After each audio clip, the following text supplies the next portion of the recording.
Doctor साहिबा, क्या वजह है, इक़्तिदार को क्यों आप तूल देना चाहते हैं और जमहूरियत को क्यों प्रैक्टिस करने नहीं देना चाह रहे, जिस तरह इल्ज़ाम लगा रहे हैं डॉक्टर ज़फ़र मिर्ज़ा साहब? आपको क्या ख़तरा है ऑपोजिशन जमातें जो जमा हो गई हैं उनका इत्तेहाद बनता हुआ नज़र आ रहा है, जिससे आप ख़तरा महसूस कर रहे हैं और इस तरह के इक़दाम आपकी तरफ से उठाए जा रहे हैं? जहाँ तक ऑपोजिशन जमातों का सवाल है, पीटीआई की तो पहली बात है कि उनके अपने अंदर इंतशार फैल चुका है, उनके अपने इतने ग्रुप्स बन चुके हैं, उन्होंने किसी और के साथ क्या इत्तेहाद करना है।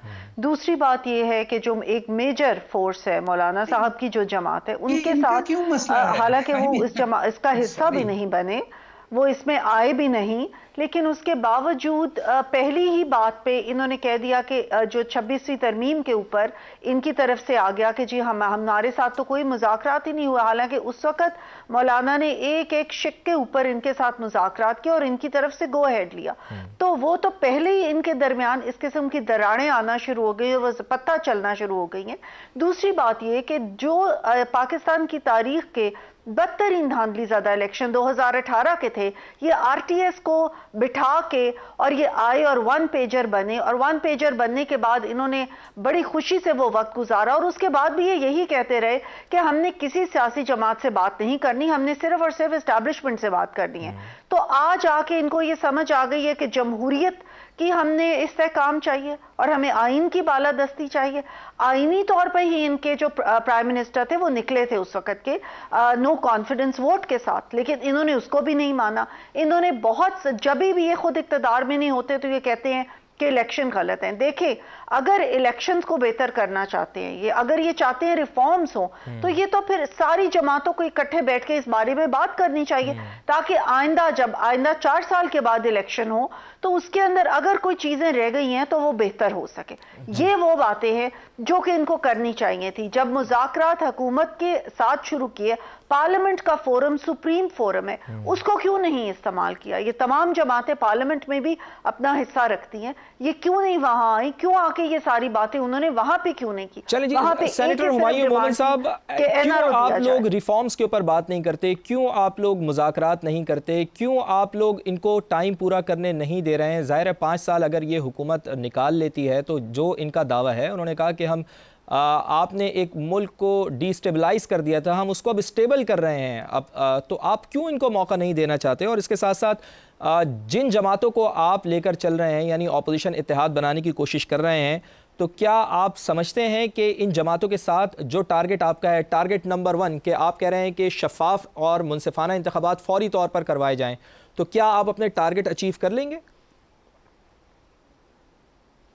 देखिए, बेसिकली शिरसा साहब ये कहना चाह रही है कि चूंकि पाकिस्तान के अंदर फूट पड़ गई, इसलिए हम इनको इजाजत नहीं देंगे कि ये कोई कॉन्फ्रेंस करें। चूंकि मौलाना फजलुर रहमान साहब और इनके आपस में फासले बढ़ रहे हैं, तो हम इनको इजाजत नहीं देंगे कि ये कॉन्फ्रेंस करें। चूंकि शायद खाकान अब्बासी साहब ने कुछ और कहा है, इसलिए हम इनको इजाजत नहीं देंगे। बेसिकली ये इजाजत विजाजत की बात नहीं है, ये एक डिक्टेटरशिप की बात है। ये डिक्टेटरशिप हो रही है, यहाँ पे फस्तायत है, यहाँ पे फाशिज्म है, यहाँ पे इस वक्त आज के दिन कोई डेमोक्रेसी नहीं है। और ये मैं नहीं कह रहा, ये इकोनॉमिक इंटेलिजेंस यूनिट जो कि डेमोक्रेसी के इंडेक्स तयन करते हैं, वो बता रहे हैं कि जो मुशर्रफ के ज़माने में जो डिक्टेटरशिप थी, जो मार्शल लॉ था, उसको उन्होंने 3.92 पॉइंट्स दिए थे। 4 से नीचे के पॉइंट्स को आप डिक्टेटरशिप या अथॉरिटेरियन रिजीम कहते हैं। इनको उन्होंने 3.25 दिया है, उससे भी कम दिया है। तो अगर आप उस लिहाज से देखें तो इट इज मच, मतलब ये एक अथॉरिटेरियन फस्तायत रिजीम है जो कि मुशर्रफ के जमाने से ज्यादा सख्त है। अच्छा, इस किस्म के ये लोग हैं, इनको क्या पता डेमोक्रेसी क्या होती है? ये तो खानदान वाली बातें करते हैं। अगर आप खानदान के साथ उनके अच्छे गुलाम हैं तो आपको वो अता कर देंगे कुछ चीज। अगर आप उनके गुलाम नहीं हैं, आप उनके लिए कोई इधर उधर करते हैं, तो आपको फौरन निकाल देंगे। छोटी सी भी बात करेंगे आपको निकाल देंगे। ये चीज है। रही बात पाकिस्तान तहरीक इंसाफ की, देखिए अभी बहुत टाइम है, अभी बहुत टाइम है। इस टाइम के अंदर किस लिहाज से क्या होता है वो हम करते जाएंगे, लेकिन मजे की बात यह है कि जैसा मर्जी है इनके दिल में इतना खौफ बैठा हुआ है कि गुजरांवाला में पीटीआई की कन्वेंशन, एक छोटे यूसी की कन्वेंशन में ये लोग उस जगह को बंद कर देते। ये तो इस्लामाबाद में तो पूरी अपोजिशन को कर रहे हैं, आप छोड़े, ये तो बहुत बड़ी बात है इनके लिए। ये तो यूसी के लेवल की छोटी सी कन्वेंशन जिसमें आप ये समझे कि 100 बंदा नहीं जमा होता, ये उधर जाके उनको बंद कर रहे हैं, उधर जाके जो लीडरशिप जाती है उनको पकड़ के कर रहे हैं, ये एक एक चीज कर रहे हैं। आप इनसे किस चीज की तवक्को रखते हैं? चलें, इनसे तो किसी चीज की तवक्को नहीं है। मुझे जरा आप थोड़ा सा, मुझे जरा ब्रेक पे जाने से पहले मुझे बड़ी हैरत हुई आपने जब ये बात की कि अगर मौलाना फजलुर रहमान साहब आपके साथ मिल जाएं तो उनका कद बड़ा हो सकता है। तो मुझे ये बताएं कि मौलाना फजलुर रहमान जो बड़े ज़ीरक सियासतदान हैं, सब उनकी इज़्ज़त करते हैं और आपके साथ भी वो उनकी मुलाकातें होती हैं और अभी तो कॉन्फ्रेंस में भी आपके साथ हैं, गो के अभी मुकम्मल तौर पर हिस्सा नहीं बने हैं, लेकिन आज जो मौलाना अब्दुल गफूर हैदरी की जो तकरीर थी वो भी इस बात की गमाज़ी कर रही है कि तकालीफ उनको भी हैं हुकूमत से। लेकिन थोड़ा सा सर इसके ऊपर ज़रा बताएं कि कैसे, हाउ इज़ इट पॉसिबल कि मौलाना साहब आपके साथ खड़े होंगे जिनकी सब इज़्ज़त करते हैं तो उनका कद बड़ा हो जाएगा? देखिए, मैं इसलिए कह रहा हूं कि हमारे साथ खड़े होने का यह मतलब हरगिज नहीं है कि पीटीआई के साथ। देखिए, इस वक्त हम लोग किस जगह पे, सारे लोग क्यों खड़े इस जगह पे? वो इस जगह खड़े हैं कि इस वक्त, और ये मैं नहीं कह रहा, ये पटन कह रहा है, जिन्होंने अपनी जब रिपोर्ट बताई कि 64 नए तरीकों से इन लोगों ने धांधली की है, उनका पूरा ऑफिस बंद कर दिया है। जिस तरीके से पीका एक्ट, अच्छा उसको छोड़ दें, 26वीं तरमीम के ऊपर जो मौलाना साहब को इन लोगों ने मुसव्वद दिया था उसमें लिखा हुआ था कि justice Mansoor Ali Shah chief justice होंगे, और यही मौलाना साहब ने कहा था कि होंगे। हमें भी यही बताया गया था कि होंगे। इन चीजों पे हमने कहा कि ठीक है, आप ये कह रहे हो तो हम मान लेते, लेकिन हम एज अ प्रोटेस्ट हम अंदर निकले, लेकिन क्योंकि उससे फर्क नहीं पड़ता था हमारे जाने ना जाने से, लेकिन ये था। फिर मौलाना साहब ने उसके बाद निकल के क्या कहा, उन्होंने कहा इन्होंने हमारे पीठ के अंदर खुरा चौंपा, हमें कहकर कुछ कहा और बाद में कुछ और कहा। और यही बात बिलावल भुट्टो साहब ने भी कही है। उन्होंने कहा था कि उनको इस बात का इल्म ही नहीं था कि जस्टिस मंसूर अली शाह को ये हटा देंगे उस कमेटी के अंदर। तो इन लोगों ने हर एक के साथ झूठ बोलना है, ये हमेशा झूठ बोलते आ रहे और ये हर एक के साथ झूठ बोलते हैं। अब मौलाना साहब का क्यों कद बड़ा होगा? मौलाना साहब ने इन प्रिंसिपल कहा हुआ है कि ये हुकूमत की जो है वो मॉरल ग्राउंड्स ही नहीं है उनमें। मौलाना साहब ने बांगे दोहल कहा हुआ है कि इन लोगों के पास होने नहीं चाहिए। लेकिन बबांगे दोहल जो मौलाना साहब के बारे में आप लोगों की राय है वो भी तो सब आवाम के सामने है ना, कि क्या कहते रहे आप माजी में उनको। एक मिनट है जो ना, अब देखिए राय, एक मिनट है जी, राय तो हमारे बारे में मौलाना साहब की थी ना, राय तो पीपल्स पार्टी के बारे में भी पीएमएलएन की थी, राय तो पीएमएलएन के बारे में भी पीपल्स पार्टी की थी। उन रायों को छोड़े, इस वक्त का इशू यह है कि मौलाना साहब ने कहा था कि फ्री फेयर ट्रांसपेरेंट इलेक्शन ही वाहिद हल है।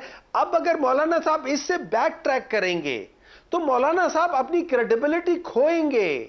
और अगर वो इस जगह पे खड़े होंगे, मैं ये नहीं कह रहा हूं हमारे साथ खड़े होंगे, इस इशू पे खड़े होंगे, तो मौलाना साहब अपना कद तो फिर बड़ा ये आपने बात दुरुस्त की ना, ये बात आपने दुरुस्त की कि पीटीआई के साथ नहीं, कि जो आपका एक मौकिफ है उसके साथ खड़े होंगे तो मौलाना का कद बड़ा होगा। चलें, अच्छा हुआ आपने क्लैरिफिकेशन कर दी, वरना फिर हमारे जेयूआई के दोस्तों को शायद ये बात बुरी लग जाती। लेकिन शर्मिला फारूकी साहिबा, तो फिर क्या ऐसे ही निज़ाम चलेगा? आप हुकूमत के साथ और अपोजिशन भी ऐसे ही चलेगी? मौलाना को आप लोग राम कर लेंगे और हुकूमत अपनी मुद्दत पूरी कर लेगी? देखिए जी, हुकूमत अल्लाह करे और खुदा करे, और कोशिश तो मुझे इनकी नज़र आ रही है कि इनकी कारकर्दगी बेहतर हो। देखिए, इस वक्त जो आवाम के मसाइल हैं ना, उनको तरजीह देनी चाहिए कि उनका हल किस तरीके से निकले। The people are really looking up to the government कि किसी तरीके से उनको रिलीफ मिले। अब ज़ाहिरी बात है, हुकूमत को 1 साल तो पूरा हो गया है, उसमें तो हमें कोई खातर खा कारकर्दगी इनकी नज़र नहीं आई है। बहरहाल नए लोग आए हैं और मैं वाकई मुबारकबाद देना चाहूँगी डॉक्टर साहिबा को, because I think she is a good addition to the cabinet. और हमें ये उम्मीद है कि जो नए चेहरे हैं दे आर मोर वाइब्रेंट और वो शायद कुछ डिलीवर करें। इस वक्त तो जो पार्लियामेंट का हाल था वो ऐसा था कि जो वज़ीर थे वो आते ही नहीं थे। हमने कई बार पार्लियामेंट का सेशन भी बाइकआउट किया और वज़ीर आज़म साहब को भी शिकायत करी कि आपके वज़रा नहीं आते क्योंकि सवाल के जवाब देने वाला कोई नहीं होता। अब उम्मीद मैं ये करती हूँ, मेरी जमात ये करती है कि जो नए लोग आए हैं वो एटलीस्ट पार्लियामेंट को टाइम देंगे।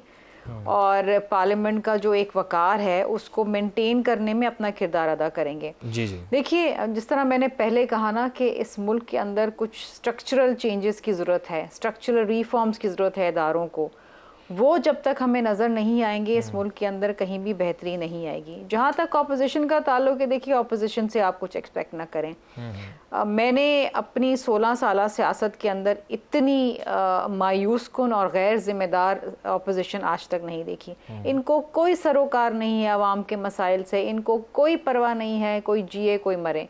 इनका सिर्फ और सिर्फ मकसद और मतलब ये है कि इनकी सियासत चमके, इमरान खान रहे तो पाकिस्तान रहे।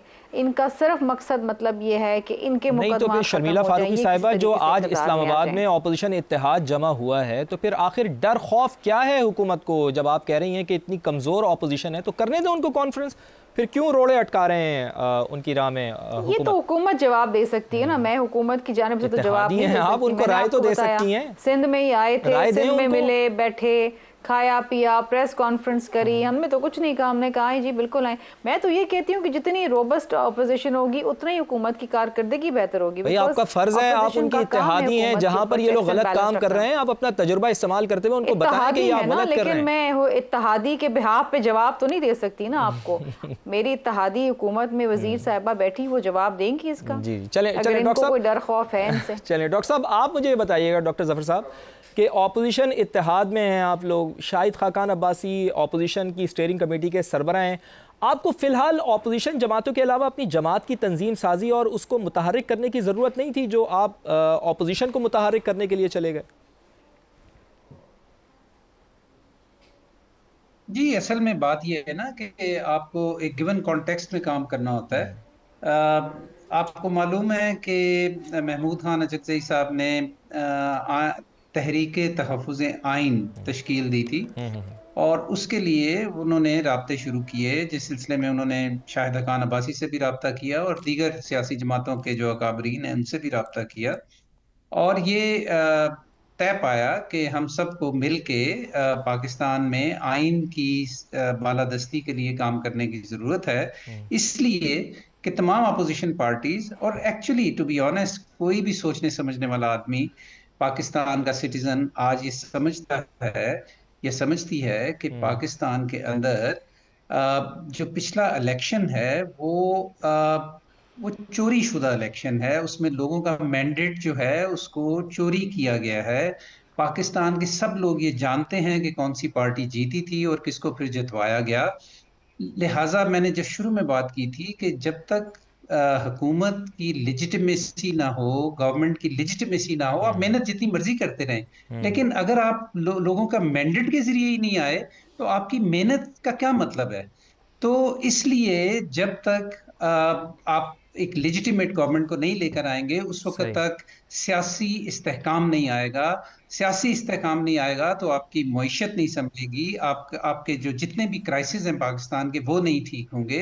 तो उसके लिए अपोजिशन पार्टीज का हमेशा ये रोल होता है कि वो आपस में सलाह मशवरा करती हैं, आपस में जहां उनके कॉमन इंटरेस्ट होते हैं उनकी बेसिस के ऊपर वो अपना एक अपोजिशन फ्रंट खड़ा करती हैं। ये उनका लेजिटिमेट राइट है। मुझे एक बड़ा वियर्ड सा आर्गुमेंट इस डिस्कशन में आज आपके प्रोग्राम में सुनने में मिला है कि जी इन्होंने डिस्कस क्या करना है, क्या ये गवर्नमेंट डिसाइड करेगी कि अपोजिशन पार्टीज ने क्या डिस्कस करना है और इसकी बेसिस के ऊपर आप उनको इजाजत देंगे या नहीं देंगे कि वो एक बंद कमरे में आइन की सुपरमेसी के लिए अगर आपस में बातचीत करना चाहती हैं तो ये गवर्नमेंट इसकी इजाजत देगी। मतलब this is absolutely not acceptable. सही। अच्छा डॉक्टर साहब, आपके और जिस तरह शर्मिला फारूकी साहब ने कहा कि अपोजिशन जो होती है वो डेमोक्रेसी का एक बहुत इंटीग्रल पार्ट होती है। बिल्कुल दुरुस्त बात है, बिल्कुल दुरुस्त बात है। लेकिन ये लोग समझते ही नहीं जमहूरी कदरों को, ये डेमोक्रेटिक वैल्यूज को जानते ही नहीं है, क्योंकि उन्होंने ये बिल्कुल इक़्तिदार के लिए ये सब कुछ करने के लिए तैयार है। पाकिस्तान तहरीक इंसाफ के साथ तो आप खड़े हुए हैं डॉक्टर साहब, लेकिन आप क्या समझते हैं कि मौलाना फजलुर रहमान का होना इस इत्तेहाद के लिए, ऑपोजिशन इत्तेहाद के लिए कितना ज़रूरी है? जी बहुत ज़रूरी है और मैं ये वजाहत भी करना चाह रहा था कि आज चूंकि मौलाना तो इस वक्त मुल्क से बाहर हैं, लेकिन उनका एक हाई लेवल डेलीगेशन जो है उसने हमारी कॉन्फ्रेंस में शिरकत की है। कामरान मुर्तज़ा साहब ने तकरीर फरमाई है गफूर हैदरी साहब ने आज तकरीर की है हमारी कॉन्फ्रेंस के अंदर, और उन्होंने अपनी बात रखी है। तहरीक इंसाफ ने भी उसका जवाब दिया है, चेयरमैन तहरीक इंसाफ भी थे वहाँ पे, अपना उमर अयूब साहब भी थे। इन सब ने अपनी बातचीत रखी है, और एक कॉमन एजेंडा जो है वो ये है कि पाकिस्तान के अंदर जो कॉन्स्टिट्यूशनलिज्म है, जो आइन है, उसको अगर हम बुनियाद नहीं बनाएंगे पाकिस्तान में सियासत की, हुकूमत की और कामरान मुर्तज़ा साहब ने कहा था कि मैं बातचीत में मुबस्सिर के हैसियत से आया हूं और हम इसका हिस्सा नहीं है। ये तो उन्होंने अपनी पोजीशन वाज़े कर दी। डॉक्टर शिजरा मनसब साहिबा, मैं आपको एक चीज फाइनल कमेंट देने से टाइम बिल्कुल कम रहेगा। चीज क्लियर करना चाहता हूँ। जी, मैं आपको एक चीज क्लियर करना चाहता हूँ। आपने पहले भी ये कहा अपने प्रोग्राम में कि अलामिया के ऊपर दस्तखत, अलामिया के ऊपर किसी के दस्तखत नहीं है। ये अलामिया जो है ये एक स्टेटमेंट है जो कि इस कॉन्फ्रेंस का एक आउटकम है। सही है। इसमें तमाम लोगों ने अपनी राय दी है, और जो कॉमन पॉइंट्स थे उसकी बुनियाद के ऊपर इसकी स्टेटमेंट लिखी गई है। डॉक्टर साहिबा फाइनली एलामिया आ गया है ऑपोजिशन का, किस कदर आपके लिए खतरनाक साबित हो सकता है? और जो उनका मुतालबा नंबर 1 है कि फौरी तौर पर इलेक्शन करा दें, आप लोग घर जाएं और पाकिस्तान के अवाम को कुछ ज़रा थोड़ा सा सांस लेने का मौका दें, महंगाई से निजात इनको मिलेगी। अगर ऑपोजिशन का एलामिया ये सामने आया है, इसके ऊपर अमल दरामद होता है, यानी ऑपोजिशन अगर फिर कोई तहरीक चलाती है, तो फिर क्या आप लोगों के लिए ये ख़तरे की घंटी नहीं है? ख़तरा आपको महसूस नहीं हो रहा इस एलामिया से? देखिए, दो बातें हैं। पहली बात तो ये कि जो मैंने कहा कि क्या डिस्कस करेंगे, मैंने पीटीआई के हवाले से कहा कि पीटीआई जिस वक्त भी कोई अपने लेके आती है डिमांड्स, तो उसके अंदर सिर्फ एनआरओ की डिमांड होती है। तो अब वो इन्होंने इन्होंने सो कॉल्ड इत्तेहाद बनाया, इसमें क्या डिस्कस कर रहे हैं, पहली बात। दूसरी बात ये कि अगर ये इत्तेहाद वाकई ही ये चाहता है कि जमहूरियत मुस्तहकम हो और आइन की बालादस्ती चाहता है, और तो उसमें पार्लियामेंट की बालादस्ती बहुत ज़रूरी है। और इनको ये चाहिए कि ये पार्लियामेंट में बैठ के, पार्लियामेंट की तमाम सियासी जमातों के साथ बैठ के, और इस चीज़ के ऊपर तमाम जो रिफॉर्म्स होने वाले हैं उसके ऊपर बातचीत करें।